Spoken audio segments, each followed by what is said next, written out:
Then Uvalde, and now Allen, Texas. It seems like these are happening way too often. So there's a lot of different ways to try to address it, probably nothing that will provide comfort to people who've actually lost a child or a loved one. But you've seen some of that talked about here. Things could make it harder for people to get into a campus. I don't know how much security you can provide that will protect a campus when somebody leaves the back door unlocked and open. But we need to learn from that and try to do better next time.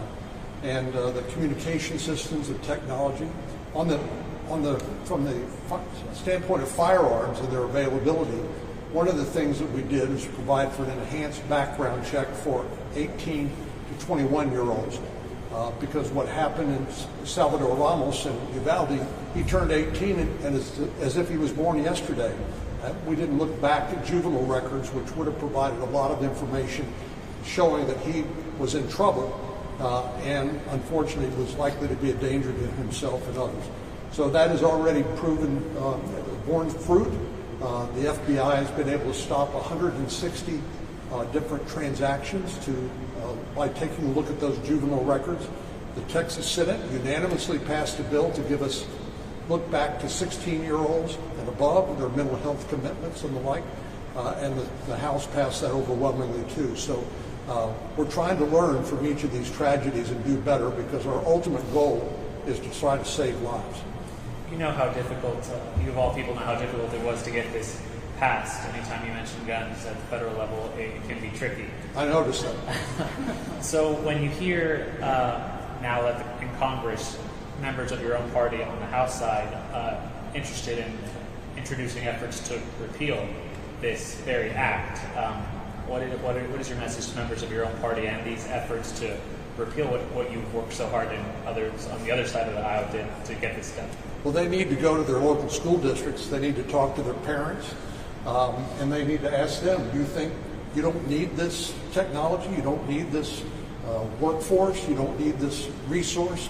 I bet they would hear what I heard here today, which is we desperately need all of the above in order to keep our kids safe.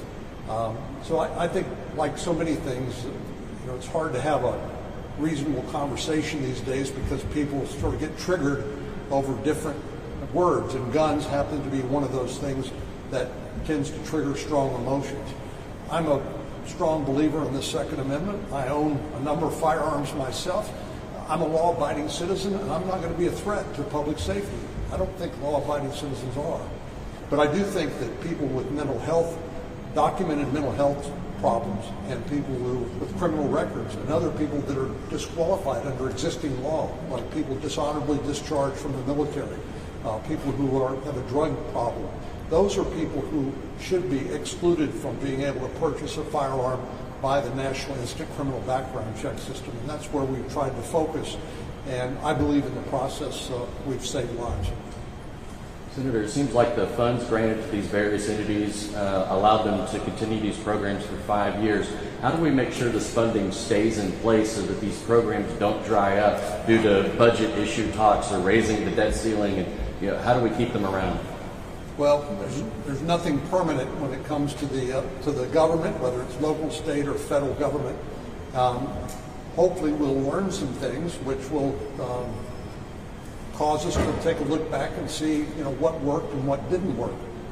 I don't believe that everything that we try to do to address this problem is necessarily going to be equally successful, but we'll learn from that.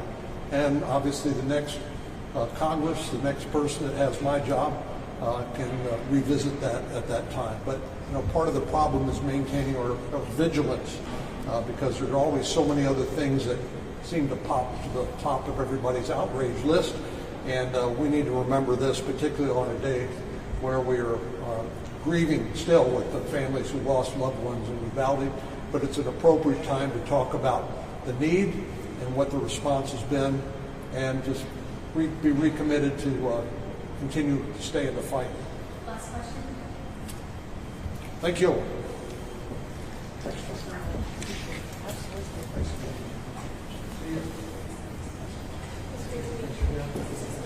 We're going to take a couple of photographs. I want to see, get the senator with the various ISDs, so we can maybe, Senator? Yep, go ahead. Where do you want? You're going to be right there. Gil, why don't you get you and your colleagues in here, and then we're going to do some other ones with you guys next.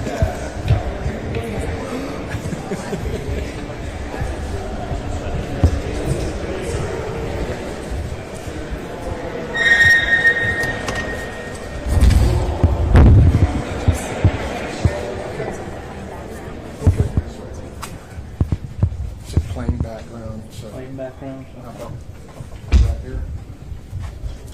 It's pretty nondescript. Yeah.